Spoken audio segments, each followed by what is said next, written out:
You happened to mention the last time you were here, I believe it was last April, that your group was not a violent group, but you went on from there. Could you repeat this?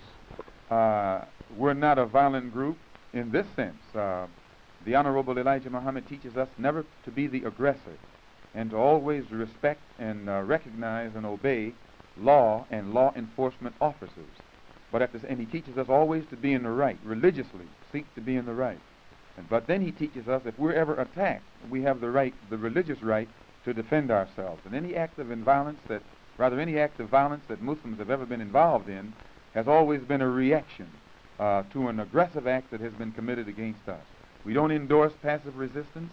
We don't endorse nonviolence. We don't endorse any kind of peaceful suffering. In fact, we don't endorse anything that's advocated by Martin Luther King that has a tendency to strip and disarm our people in this country at a time when the segregationists in the South are not disarmed. And we think that it is wrong to teach black people in America to be nonviolent at a time when someone is not teaching the white man in America also to be nonviolent. Have you had any recent incidents?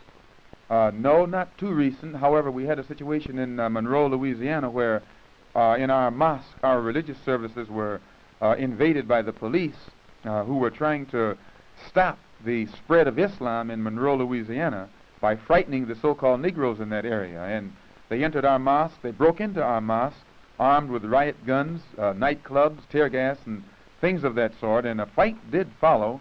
And although the Muslims who follow the Honorable Elijah Muhammad don't believe in carrying any arms whatsoever, Allah did bless us to hospitalize the police who illegally and unjustly and immorally invaded our religious services. You have a book here called Anti-Slavery by Dwight Lowell Dumond. Could you tell us anything about this? Yes, this book was authored by a University of Michigan professor. It was published by the University of Michigan Press. It cost $20.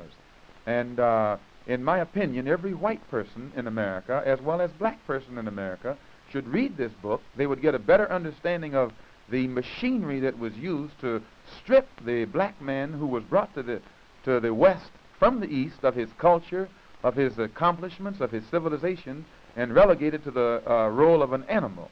It tells how he was dehumanized. In fact, it actually spells out the crime that was committed by the slave trader, the slave maker, and the slave master, which is primarily responsible for the condition and the race problem that exists in America today. And one of the best statements in the book, in my opinion, is this professor or scientist points out that second-class citizenship is nothing but a modern version of slavery, which means that according to his definition, slavery still exists. 20 million black people here in America are still slaves. The Emancipation Proclamation and the Civil War were fought for nothing. And because it was approached in that day in a hypocritical way, although Lincoln was faced with the problem, all of the presidents since him, including Kennedy today, is still faced with the same problem, because no honest effort has ever been made to solve it, especially by the politicians. No honest effort has ever